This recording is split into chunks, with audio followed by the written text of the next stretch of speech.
आज का मैं जो वीडियो बना रहा हूँ ना यार, बड़ा अजीबो गरीब, दिल फटा पड़ा ये वीडियो बनाने से पहले। ये हमारी एक बेटी है मुंतहा ज़ारा, वो जो सरगोदा में एक वाक़या हुआ है उस पर मैंने बनाना है यार। बच्ची के साथ दरिंदगी हुई है।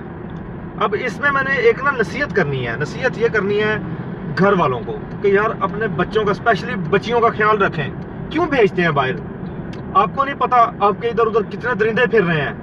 लेकिन अब एक मैं यहाँ पर दो चीजें हैं, ठीक है, सिस्टम ने पकड़ा उस बंदे को, काफिर किरदार पे पहुंचा दिया, सजा दे दी, जहन्नम वासिल हो गया, वो बंदा मर गया। लेकिन यार नुकसान तो हो गया ना। वो बंदा कौन सा शहनशाह था? उसके घर में हो सकता है वो अकेला ही खुद कफील हो, कमाई करता था, वो उसके घर का भी नुकसान हुआ।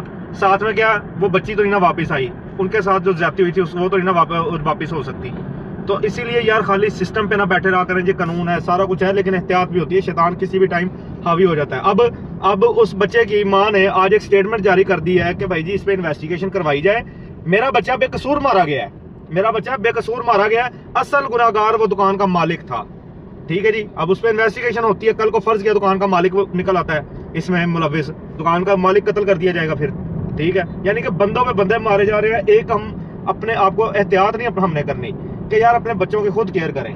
ठीक है, सब कुछ है, लेकिन केयर करनी चाहिए। मैं ना एक बार बड़े छोटा सा तबलीगी जमात में गया था, ये प्राइवेट मरकज है इधर। वहां पर ना एक कुछ सामान पड़ा था, पठान बैठा उसकी हिफाजत कर रहा था। थोड़ी देर बाद उस सामान का ना असल मालिक आ गया, हमें तो पता नहीं था।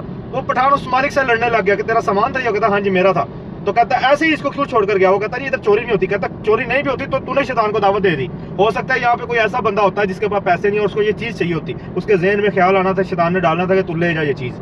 तो भाई उसने कहा कि इससे पहले कि शैतान ये वो चोरी करता उसको गुनाह मिलता, तुझे ज्यादा मिलना था कि तूने उसको ये मौका छोड़ा कि शैतान उस पर हमला कर जाए।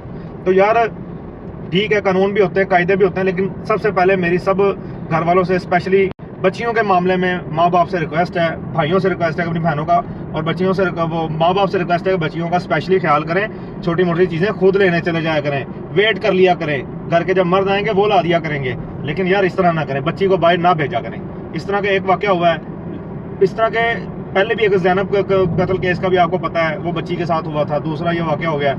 अल्लाह पाक सबको हिदायत दे। लेकिन अब इसमें नुकसान क्या हुआ? बच्ची अपनी जान से गई, ठीक हो गया। वो मुजरिम जो मरा है वो अपनी जान से गया। अब उसका फ़र्ज़ किया वो जिनकी कफालत कर रहा था वो अब हवा में हो गए हैं, उनको उनके सर के ऊपर कोई कमाने वाला नहीं रहा। उसका लड़के का घर देखा था, वो तो खुद बड़ा गरीब था। अब फ़र्ज़ किया वो ना भी निकले, वो नहीं निकलता मुजरिम, वही लड़का जो है, तो दुकानदार निकलेगा फिर मुजरिम। इसका मतलब फिर दुकानदार मारा जाएगा। यानी कि एक गफलत की वजह से कितनी जानें जाती हैं, कितने कितने बड़े नुकसान होते हैं। तो यार लिहाजा नुकसान से पहले ही उसका अजाला